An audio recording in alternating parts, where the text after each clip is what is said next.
Here we are for another Sunday kickback. It's Doyle Keith Treacy after a brilliant performance and a brilliant win from Liverpool, 5-0 away to West Ham United. And from the start, Keith, we saw the West Ham team and we're kind of scratching our heads going, is this a back three? Which way are they approaching this game? What are they trying to do against Liverpool? And in the end, it just turned out to be a really negative mess from West Ham United. Yeah, I understand why Lopetegui did what he did, putting Wan-Bissaka as a left wing back, putting Emerson as a left winger to try and tie up Trent Alexander-Arnold, and Wan-Bissaka being so good in 1v1 situations, he could probably deal with Salah. But for me, the reason that Wan-Bissaka is not at Manchester United anymore is because he's not a very intelligent footballer. He's not bad on the ball, he's good going forward in 1v1 situations.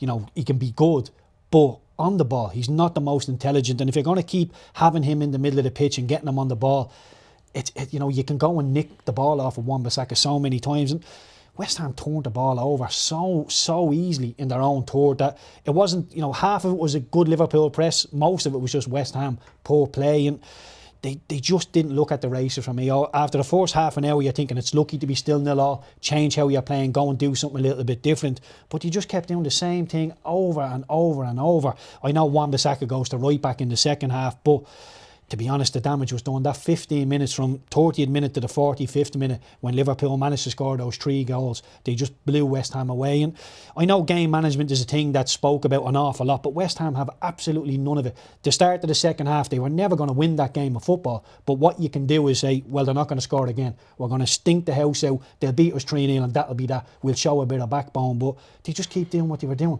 3-0 down, if I'm on that pitch, I'm saying, lads, shut up shop. That's the end of that. We don't concede anymore. But to keep playing the way you're playing and keep going the way you're going, Fulcro comes on, a totally different centre forward to Jared Bowen, yet they still start playing the same way.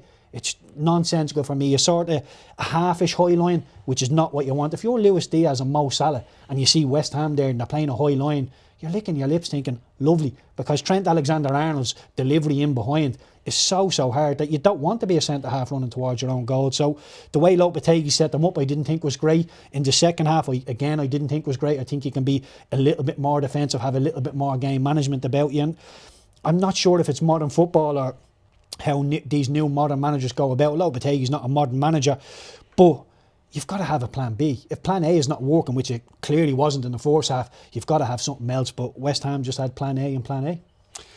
We will come to Liverpool, folks, don't worry, but it is interesting to stay with West Ham because they came into this game off the back of a good run, 4 matches unbeaten. They won 2, drew 2. And you're thinking the pressure's a bit off you and Lopetegui, and then he puts out a team like that. And I think one of the worrying things was as well, when you see a team like Liverpool against them, where every single player knows his position, knows his job within that team, although there is maybe a little small bit of room for freedom of expression with those Liverpool players.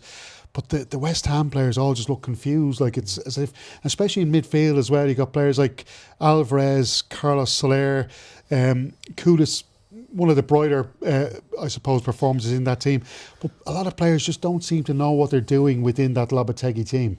Yeah, it does seem a little bit all over the place. You know what I'm saying, if I was on the pitch, I would have started playing a different way. Maybe there is players out there that have thought, you know what, I'm going to go and do a different thing. But you have to verbalise that to the rest of the players. You can't just go off and do your own thing. You've got to tell the rest of the lads, look, this isn't working. We're going to go and try a different thing. And if the manager gives you an earful, he gives you an earful. But you can always say, look, we're getting battered 3-0. I'm trying to try something different. But I think the message from Lopetegui is we're West Ham and this is how we're going to go about it. But my reply to that would be, you're down in 14th in the league, you're not playing particularly good football, you've took a battering, you've took a couple of batterings this season, the high line doesn't seem to work. And I know I can look and say, look, Bowen came off, wasn't really at the races.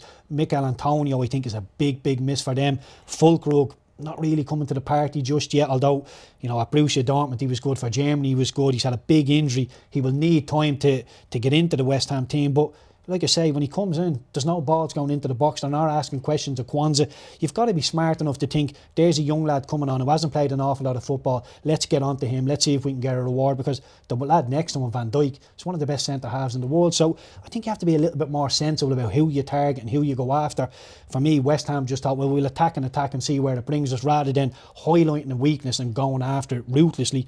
West Ham, just drips and drabs, had really nothing about them today. And they've got good players like Jared Bowen, one of the best players in the Premier League. They've got the likes of Lucas Paquetá who can get on the ball, he can play, Kudus can play. When they're fit as well, Fulkrug can score goals, we know that. Obviously Mikel Antonio, as you said, is a big miss. The likes of Mavropanos, who can be a good centre half. So there's the makings of a good team there. So is Lopetegui now a problem? Is losing by 5-0, albeit against the Premier League leaders, against a very good team? Will that be taken into account, or do you think he's under real pressure now for his job over the next couple of weeks, heading into some very difficult looking fixtures as well? Yeah, it's very difficult because my mind goes straight back to last season under David Moyes, and West Ham, doing actually quite well, but people feeling there was room for improvement. Maybe they could play a more expansive game of football, a more entertaining game of football, and stay where they are, which for me the grass is not always greener on the other side. They've changed the manager, they've gone to Lopetegui, but I don't think that style suits them pretty much. I know they have good wingers. They've got Paquetá in the middle who can do things. Bowen playing through the middle for me is not something I like. Again, I think he's a brilliant footballer, one of the best attackers in the Premier League, but that's as a winger. I think if you play him as an out-and-out centre forward, the likes of Van Dijk will just gobble him up because he's quick, he's neat, he'll run into the channels. But in terms of being an aerial threat when Liverpool are pressing you in, you can't just pump the ball up to him and tell him to get a hold of it because he's not the biggest man in the world. So, look, I think tactically, Lopetegui will be sitting at home tonight thinking we could have done things an awful lot different. I think they conceded over 20 shots on goal, which for that Liverpool front three, they're going to hit the back of the net. And we all knew West Ham would need a little bit of luck at times. Areola made some good saves, and the strange thing is they got battered 5-0. Yet as Areola's probably walking around with his head held high thinking, I made 3 or 4 decent saves there today, and that should be enough to get West Ham into the game and be competitive. But to make 5 decent saves and still concede 5, it just goes to show you how one-sided the game was. Absolutely. Liverpool, meanwhile, they're showing us they can win in so many different ways. They've ground out a couple of 1-0s in the Champions League. They've gone behind in games. They've come from behind against Leicester City the other night, winning 3-1 after going 1-0 down. We saw them against Fulham going down to 10 men, going behind twice in that game, still getting a point. They're fighting, they've got character, but they're also playing with a great style and panache. It just seems like Arne Slot has produced one of the most perfect Liverpool teams we've ever seen. Yeah, I'm not sure how you go after this Liverpool team because, you can say we'll be front foot, we'll be aggressive and we'll get after them. The Liverpool, the likes of Trent, Van Dijk, Alisson at the back, they can keep the ball. Andy Robertson can keep the ball really well, fire it into McAllister in the midfield, and he can control things in there. So if you go hell for leather in a press, they can easily play through you, or they'll just throw one over the top for Salah, Jota, Nunez, Luis Diaz to get after, and then you're facing towards your own goal. If you go and sit off them, you're inviting the likes of a Trent to start whipping balls in as well. So I'm not too sure, but West Ham for me, with that full court press, when they're not really getting after anybody, you could see they wanted to go full court press, but the Liverpool passing was so sharp and so accurate that you thought, I'm not really sure I want to go in there. So it was half-hearted from minute one. And yeah, to be fair, they were just a little bit all over the press. And the one thing I noticed about the West Ham team, not just the defenders, didn't seem to be any leaders whatsoever. Kudus over here across, nobody gave him an earful, nobody said he should do better. The recovery runs were non-existent after he went 3-0 down, yet there's nobody giving out to each other. It just seemed to be, well, we're getting beaten by a better team, let's just all accept it and move on. And that's not what you want. You want that little bit of, there should be fisticuffs in that dressing room, there should be verbals, there should be people really, really unhappy with what has just happened. Yet I feel the fans are more disappointed than the players, and that should never be the case. It seemed like the West Ham players just took their baiting from early doors. And look, I think you can take your baiting, you can lose the game 3-0 in the second half, but go and show a bit of game management, go and show you can see you're up against a better team, but to just accept it, which I feel they did, isn't good enough for me. There will be a lot of focus, and quite rightly, on Liverpool's attack. And as we mentioned during the commentary, there's goals coming from everywhere. We had the attacking midfielders all scoring the other night against Leicester City. Mo Salah is just in scintillating form. He's record breaking all over the shop this season. I do think it's interesting though that the platform, and we know that defence is very solid. They got a clean sheet today, which is the first one since the Man City game. But that midfield base that provides that platform, I think, is really interesting, because Gravenberg, a lot of people wrote off at the end of last season. He'd come in there and played really well, and rightly has been praised for it. And Alexis McAllister beside him. What are they doing for Liverpool, do you think, that's providing that platform for the attacking players? Well, I think the one thing, what you can talk about, Curtis Jones, Endo, Szoboszlai, McAllister, Gravenberch, whoever it is, the three that play in there, they communicate really, really well. Never do all three vacate the midfield and go all in attack. There's always somebody trying to mind the shop, and whether it's Gravenberch, McAllister, Curtis Jones is somebody who I looked at and thought, yeah, there's something there. I'm not quite sure he's good enough for Liverpool at the start of the season, but since he's come in, he's been absolutely brilliant. Made his England debut, scored on his debut, and every player that comes in from the cold into the Liverpool team are contributing. They're giving something. The subs aren't coming in and just filling a hole. They're producing something. Even Endo comes in, just does a job, gets it done, and they move on. So there's, I look at the front five for Liverpool and you think that's their strongest area. You could look at the midfield and think, well, that's their strongest area. And defensively, they're really, really strong. So all areas of the pitch look really strong for Liverpool. Looking at it from the rest of the Premier League's point of view, you do think if Salah gets injured, maybe there would be an avenue in for another team. But Salah's so robust, very, very rarely gets injured. And to be honest, this is probably a little bit out there, but I don't think Salah was at his best today.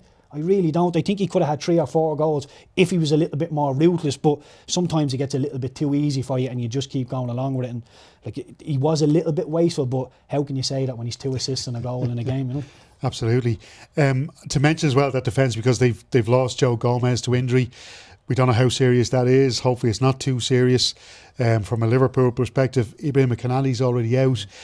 And as I said to you during commentary, Kwanzaa hasn't really followed up on what we saw was really good form last season in the Premier League, albeit for a very young central defender. We know it's the position where it takes a bit of time to mature. So that maybe is one area where they're going to have a weak point over the next couple of weeks. Yeah, I think obviously Kwanzaa coming in, you will highlight him. I think teams are starting to highlight Andy Robertson in the defensive vein as well. I think in 1v1 situations, he's been so good over the last couple of years that he's just starting to come down the levels. I'm not saying by any stretch of the imagination he's a weak link, but I do think if you're a right winger and you're a flyer, there's every chance you can get past him. But Liverpool protect each other so well. Van Dijk will come across. He will make sure that if somebody does go past Robertson, he's there to fill a gap. So it's a brilliant, brilliant set, a brilliant team, tactical, out of possession and in possession. They just run forward. The Liverpool strikers run forward. They play forward, they run forward. And it doesn't have to be a ball to feet. So often people think, I need to play at the people's feet. Salah just shows you his body shape in behind and tells you, play it in there and I'll sprint after with everything I have. And so often it's a 70-30 ball in the defender's favour. Yet Salah's presence, it just pops out to him. And even the goal where it pops out and he doesn't even have the ball under control. He's just so sharp in his movements that you're not really sure what he's going to do. He doesn't have it under control, but manages to squirm the ball out the Gakpo, and it's an easy finish for him. He's just so hard to tie down. And look, he's a brilliant, brilliant player, and I would echo everything that Jamie Carragher has said about him. Give him what he wants just to keep him, as a neutral. I want him in the Premier League. I want to see him again here next year. Yeah, absolutely. Look, I said it. I went on social media after the Leicester win, Keith. I said, this is Liverpool's title. It's done now. I feel that they're playing like they're the only team that are showing consistently good performances. Now, they, maybe within games they've had some poor patches, but generally they've played really well in every game. They're knocking out the wins one after the other. They've had 1 defeat so far this season against Nottingham Forest. They learned from that. They moved on. They showed character. They showed good performance. They showed everything you want from a league title winning team. They've got a 9-point lead now. Arsenal could close that gap, but Liverpool, of course, still have the game in hand against Everton to play, which you'd imagine they should win, even though it is the last derby at Goodison Park. Can you see anybody stopping them now?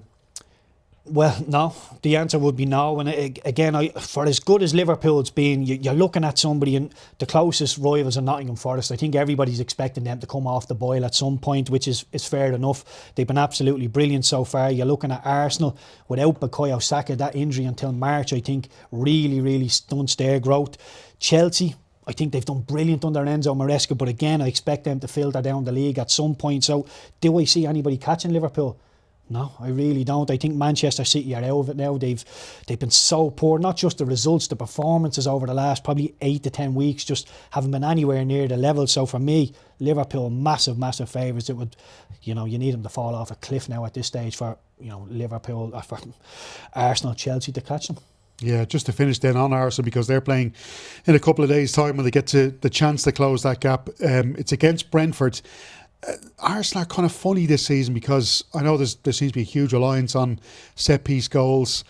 They just feel like they haven't clicked into gear yet. So, as an Arsenal supporter, maybe Arsenal supporters will take a bit of optimism or confidence from that. They feel maybe that our team can be better this season.